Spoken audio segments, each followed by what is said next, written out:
Good morning, sports world. Jeff Dawson, CEO, founder of East Coast Sports Investors, and your co-host today for the Breakfast Bankroll Sports Market Midday Report. We hope that you are enjoying your 4th of July, getting ready for some barbecues, some beach weather, all of the above. But obviously, be safe. Don't get crazy with the fireworks yourself, and enjoy yourself. Enjoy the family time. Take a step back and reflect on what 4th of July is all about. I go from the Palm Tree State himself, Mr. Scott E. Webb. Today, what we're going to do is we're going to try to get in and get out. We're going to talk about the market. We're going to talk about if you're a chalk player this loving life right now. What has transpired the last 2 days. But without further ado, my man himself, Mr. Scott E. Scotty, my brother, happy 4th. Hey, Jeff, how are you this morning? It is the calm before the storm for me. It's a beautiful, sunshiny day. The weather is holding up, and then tomorrow and Tuesday I get a tropical storm / hurricane come right in my doorstep. Might as well just open the door and it'll let it right in. We the past few years have been talking about this. It's amazing what you've been through with these storms in Florida, particularly. I got a good friend that does meteorology on the side, and he posted something a couple days ago and immediately thought of you. I mean, we're 6 weeks early this year. This is not supposed to start, until the August, September time. So maybe like an early season snowstorm, maybe, and pray this year. How's that? Well, I would prefer that it happened now, as opposed to like it normally happens. The last time it happened, I had 3 or 4 day hotel reservations at the Monte Carlo. I was going to Las Vegas, and I had to postpone that event. And then it seems like it happens right before football every season.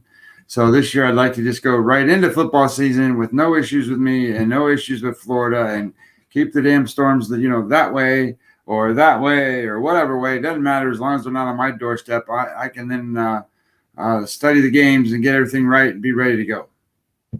Yeah, we've been blessed here. We haven't had, knock on wood, a big hurricane in a long time. I was a freshman in college, 84, 85, and we had a pretty bad one. My parents lost power for over a week. And then there was one about 4 or 5 years later. But we've been blessed. We've been fortunate. But again, where we are right on the ocean as well, anything can happen. So we do take it day by day and tread lightly this time of year. I want to talk about the market. The past few weekends has been a chalk dream. Last weekend, we talked about a Saturday where there was a 12-2 mark for the favorites. Friday night is what we like to call what we do every day, fade the public. It's payday for most people. They run to the window and the numbers reflect it, and usually can get a lot of nice contrarian value in our eyes. Friday night, the favorites went 14-0, Scott. and it's just amazing. Pick a favorite, run to the window, and cash. Yesterday, favorites 10-5. So you take the 2 days, 24-5. Numbers, what you do. How do you translate this? Is there anything? I mean, obviously, models and how you spend, and your numbers come up. If there's a big run on favorites, big run on dogs, does this reflect anything in exactly what you do? Well, I think that it makes sense in certain situations. We talked about the summer and how things go, and certain pitchers coming and certain pitchers falling off. certain pitchers that are rebounding, all kinds of different things. What I tend to see is where people tend to go in and just think they are value betting because the line is doing something or the market is doing something, doesn't reflect the actual two pitchers. In other words, I get it. I know why people are doing certain things, right? So if you read into the market that somebody that has some smarts bet on it and the line didn't do what it was supposed to do because all the other bets are going a certain way, I understand all that. But the truth is those guys can be wrong every once in a while too. And it's not anything more than there's bad matchups in the summertime. I mean, I just don't know how other than to say it. You have certain pitchers that have been there, they've done that, they're consistent, and then you get it's like today, right? So Giolito for the White Sox is pitching against Detroit and Manning today. Manning is an up-and-coming guy that's going to be, another one of those Casey Mize kind of Scooble kind of guys for Detroit. And on Twitter, the first thing I see from somebody is, we got to bet on Detroit today. Well, I mean, I'm like, why? What's the point of betting on Detroit just because Matt Manning's pitching, and Matt Manning has had one start that he's thrown that's been above average, 1 out of 3. And now you're going to throw him against Giolito in the White Sox, and you're going to make that a value play. That's what I'm saying by I think people have to understand what value is. And, your way of thinking, your value is a little different than what mine is. What I look at is the actual line, and then what I think the line should be. And then where I think there's an error in the line, I then utilize my statistics and data and tools to try to create what that EV positive number actually is. And I think what other people do is they guesstimate at some of that stuff. And they kind of look at it and go, well, Matt Manning's pitching today. He got beat up the last time. He's not going to get beat up today. Well, okay, he's pitching against the White Sox. He hasn't had but one good game in 3 starts. And it was just a better than average game. He hasn't thrown more than, 5-6 innings in any game. And now you're going to throw all that money down and you're going to be betting on the White Sox because you think or the Tigers because you think you have value. That I think that's what happens is people misinterpret what value is, which is why I applaud you at what you do, because I don't think you misinterpret it. I think that sometimes you just get a little unlucky when the favorites go and do what they do. But I one of these crazy things that people do, and I think you have a lot of experience in what you do, which prevents you being on every little tiny thing that all these other people are on. So I applaud you for that. Thank you. And I always talk about the spaghetti strainer. and Friday night, the board was lighting up like New York Times Square on 4th of July. I mean 4th of July, New Year's Eve, however you want to say it. I mean, bells and whistles. We were in Vegas and the slot machines are going. And that's the hardest part for us. And I talk about the spaghetti strainer and sifting through the shit, the madness. During this big favorite run, ECSI is undefeated in July. We're 8-0 in baseball in July, which doesn't make any sense. Thank you. Doesn't make any sense because all the favorites are right. But what we have done the last few weeks is we've started to dive into some first fives because of the back end. We've jumped in on some team totals. And yesterday, perfect example, we had Oakland team total over 4.5. They left 16 guys on, Scotty. And it took 12 innings. And I tell you this, come through, if Cora didn't Barnes the day off because in the bottom of the 12th, they brought in Matt Andreezy, and it was just like fish in a barrel, and we were able to get, the couple across. But what I really wanted to say, what you brought up is so true, okay? Value is only value if you cash the damn ticket.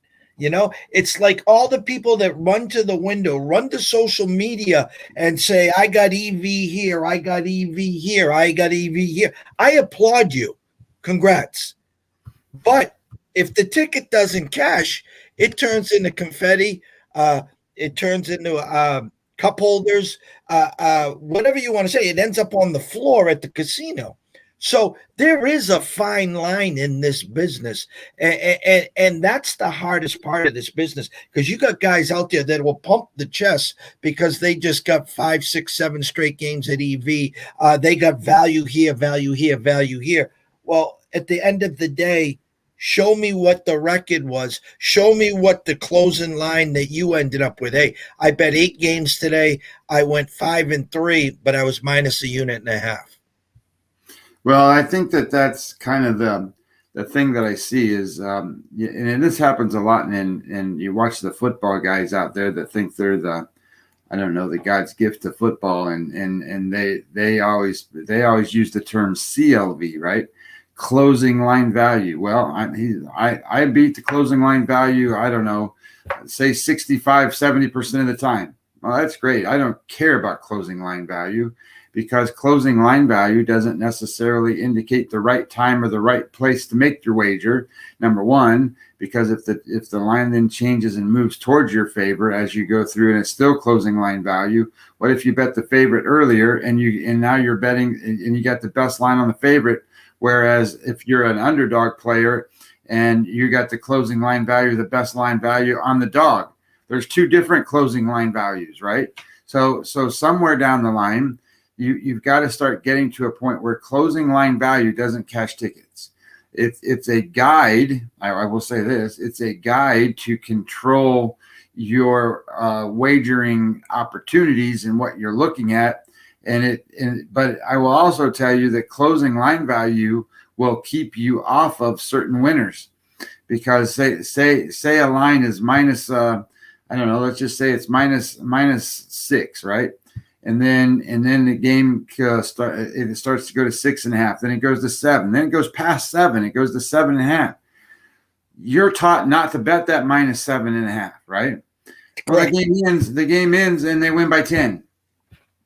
Well, you just cost yourself money. And the reason that you cost yourself money, and I get it, right? Because you didn't get the best line at minus 6. Okay, well, you're not always going to get the absolute best line. Closing line value is probably the most misinterpreted thing of this business, because the truth of the matter is, in my opinion, closing line value is about a 50-50 proposition for those guys that sit there and want to run around and brag about how they do with closing line value to actual win tickets. So it's not necessarily the biggest thing. I do think that you do want to watch it. I do think that you should have that as part of a steering mechanism for what it is that you're actually wagering on. But I don't think it's the end all that everybody makes it out to be. And with all the casinos, the sports books out there, and now it's a race. Who can get the lines out there the quickest? Okay. So now what Circa does Sunday at 11 a.m. is they have their sharps sitting at the app or right there at the window when they're going to open up next week's college football games. Okay. And then as we're watching the 4 o'clock and the 8 o'clock NFL games on Sunday, they're getting ready to already release to their sharps the Sunday NFL games. And they're using these guys as a guide. Okay. So let's just say Patriots and Bucks. They got Bucks -4. They know that true number is 6, but they're going to release it -4 to their sharps to see exactly. They do push it to 6. So sure enough, they hammer it to 6. So you get the opening number at 6.5 on Monday, and then it goes right to 7. So you will see on social media all these sharps, the chest's out, I got the Bucks minus the 4, and Scotty got him at 6.5, and then the public bites on the hook and gets him at 7. So it's that game all week, and the shots will say, hey, the true opening line was 4. You bought it at 6.5. You bought it at 7. You even bought it at 7.5. You're the wrong side. You're the losers, and the Bucks win by 3, and they're all losers. Right. That's what happens. I mean, that's what I say about closing line value. My opinion is that a winning ticket's a winning ticket, and I get it. You know, you have the best study of how to do this is to chart what your results are, see what you're doing, look at what your bets are, what you're winning in, what you're losing in, how you're winning and how you're losing. But the reality is that if you are just really focused on one thing, then you're never going to be able to win at this at all. Because if your focus is closing line value, then closing line value doesn't mean anything unless it's got a perspective to something else. So closing line value is important. I don't want to let people misunderstand what I'm saying. It is very important, but at the same time that it's very important, it's very misleading. So unless you really understand exactly what closing line value means and where that number that you need to stay off of writing a number is, and or where you think you can stop that number is, I don't know where that is unless you handicap the game, unless you come up with your own line. And the way I've always done this is I can't really run this without knowing what my opinion is on the true game. So I need a line to compare it to, so I know theoretically where that number is that I can't continue to bet it on. So if that number is getting approaching to say it's 9 and it gets to 9.5, then it gets to 10, then it gets to 10.5. Do I really want to bet to cover 13 to cover the 10? Or do I want to say, okay, well, now I got to start looking at the other side. Well, if you don't know what the line value is, where you've created your own number that says, I think this should be -9. Okay, well, it is. So it was -9. Then they bet it up to 9.5. They bet it to 10. Now it's 10.5. Okay, so in my opinion, now it's time to say, hey, the 10.5s are the right number because it takes 13 to beat me. You know, in a numbers game like that. So I'm getting extra numbers and extra value, extra points. So I guess the idea though is that it happens on money lines as well. You know, what's the, you know, when you get a steamed up money line and it's going, do you follow it or do you not? And why do you do it? Why do you follow it? I mean, you know, so there's a lot of things out there that are misleading to people that the general public doesn't understand. And in truth, they are told certain things from certain handicappers or certain people that read the lines and stuff. And they're being told information that I just wish you could shoot those people in the feet. Because, you know, if you shot them in the foot, they'd be hopping around and jumping around and they wouldn't say what they say, right? I mean, they'd just be going, ah. And I would just wish that it wouldn't be that way, because these people get influenced by the wrong stuff. And then all of a sudden they think they know what they're doing. They hit 5 games. And then all of a sudden they got their own website and they're out there, you know, spewing out more of this crap. And then somebody else believes it. I mean, you know, whatever, it is what it is. We could talk for hours here, and we're going to be doing a lot more of this, especially as we get closer to football. So with that said, let's bring up today's market, and let's see what we got out here, Scotty. And we're going to flip that right over to here. It's a tough board. As you know, we talk Sundays. We talk, there we go. We talk Quicksand Sunday here at East Coast Sports Investors. We talk about The week for us is already over. We're up 4.75 units, and we did cash Bucks to win the Eastern Conference at plus 275. So we do have some clients up 7 units. What we like to do here is we sift through the madness. We call it an action parlay. We'll take some of the leftovers. We'll put together a half unit parlay, maybe to get 5, 6 to 1. Maybe grab a couple of those favorites. If it loses, we're not getting stung on the minus 200, 225s. Our goal is to get to the third game, maybe create a little hedge potential to grab that 1.5, 2 units, wipe our hands clean, and call it a new week here. So with that said, with your eyes here, anything jump out at you early today? Well, there's only one game that, well, I shouldn't say that. There's one game that I bet on and one game that I kind of half bet on. Let's put it that way. I like to ride teams that are doing well. Milwaukee's won a pretty good win streak. They're playing a pretty bad team today. This is Peralta against Anderson. What I'm seeing is Anderson is in a not even close to what he started out to be. You know, we talked about him the other day when they were playing the Rockies and said, oh, well, maybe he's going to pitch good against the Rockies. Well, it doesn't look like he pitches good against anybody. So he's at a point now where over the last 30 days, his Sierra numbers are 5.16 and his xFIP numbers are 4.71. His whip rate's 1.31, batting average against 268. His swing strike percentage is 8.6, strikeout rate's 12.7. All that means, and everything in there, he's going to get hit. It doesn't mean anything more than he's not going to limit guys. You know, he doesn't walk guys, but he does give up the base hits. There's a lot of contact there. And what I did with this game was I just played it the first 5 innings, minus a half run, minus 125 for Milwaukee.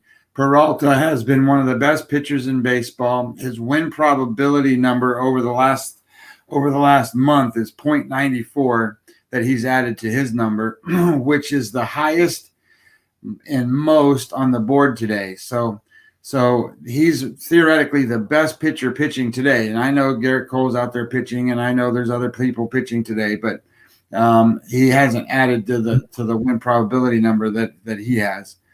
And win probability, another way to look at that number too, a lot of ways, is to say he's a good pitcher that has also had a big effect in games that he's added the ability to win.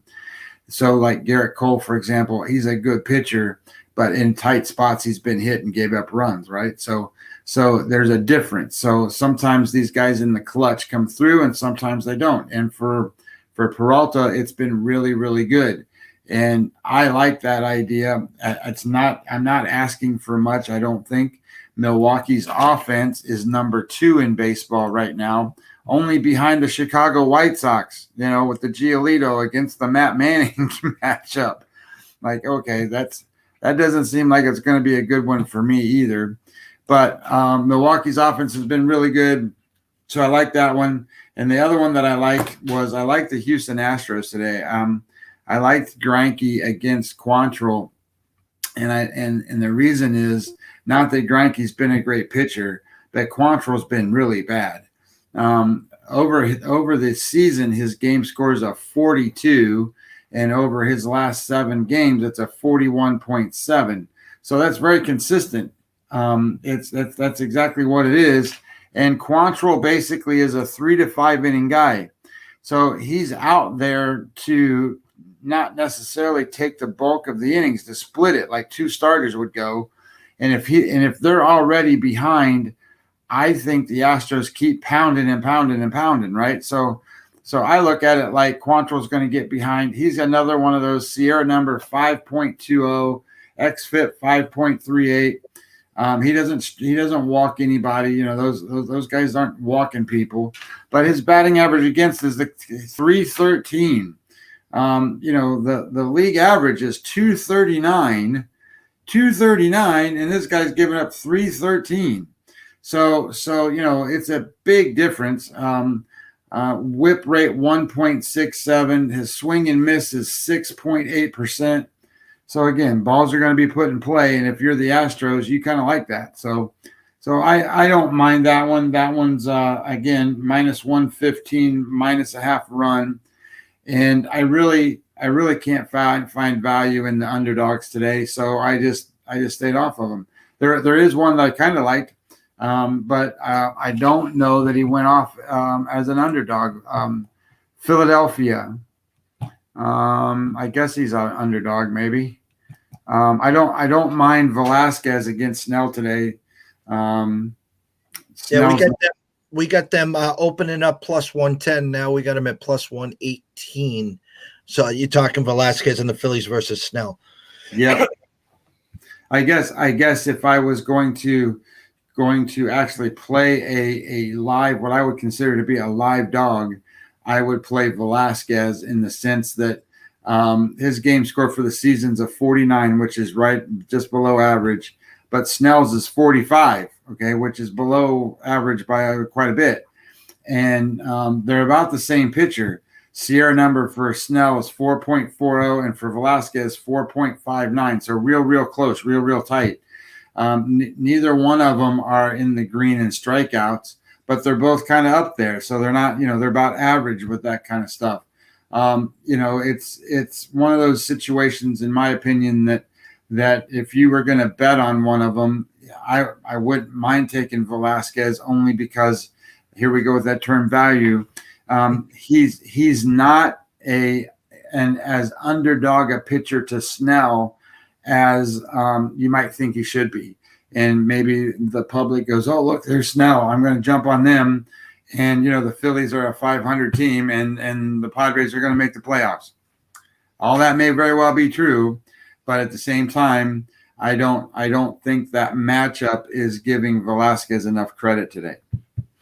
Yeah, Snell has been definitely a big letdown so far for the Padres. They got him with Darvish to really fortify that front end for a big playoff run. And watching and listening to all the San Diego experts, this guy can't even get you through to the fifth inning. He's like five and done.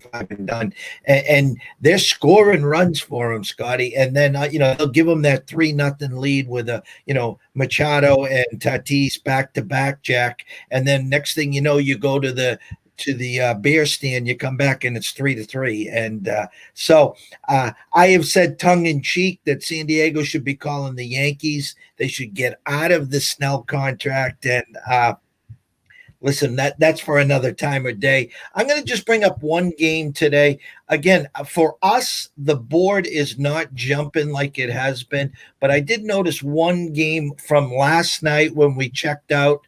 And to this morning, we've got some overnight action here.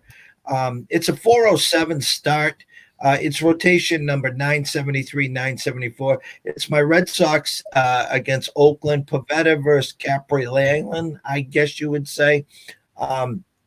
Basically opened up as a pick'em with 53% of the bets and 47% of the money coming in on Oakland. Overnight, the Sharps did hit Oakland, and they tapped it again this morning.